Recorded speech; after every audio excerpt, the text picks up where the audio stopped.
here again.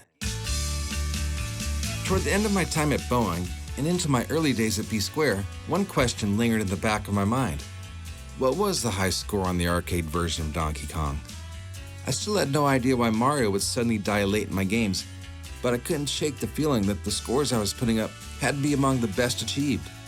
When I started hitting the 900K range, I reached out to a friend who worked as a video game consultant, the kind of guy who spent his days helping players navigate tricky levels in console games. If anyone knew the actual high score on Donkey Kong, it would be him, or so I thought. But he didn't have an answer either, and I was left to wonder just how good my DK scores really were. By the late 90s, the internet was taking off. One day, while sitting in my office at B Square, I typed Donkey Kong high score into a search engine. To my surprise, a link to a site called Twin Galaxies appeared.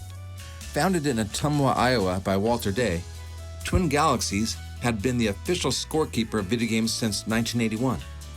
When I scrolled through their listings and saw Billy Mitchell's Donkey Kong world record, 874,300 points, I just stared at the screen. It hit me all at once.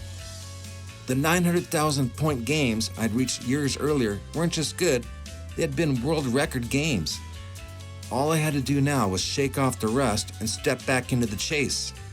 That discovery gave me a boost at a time when steady work felt harder and harder to come by. There was only one problem. A few years earlier, I'd sold my Donkey Kong cabinet, partly because I thought it was defective, and partly because I needed the money for new drum equipment.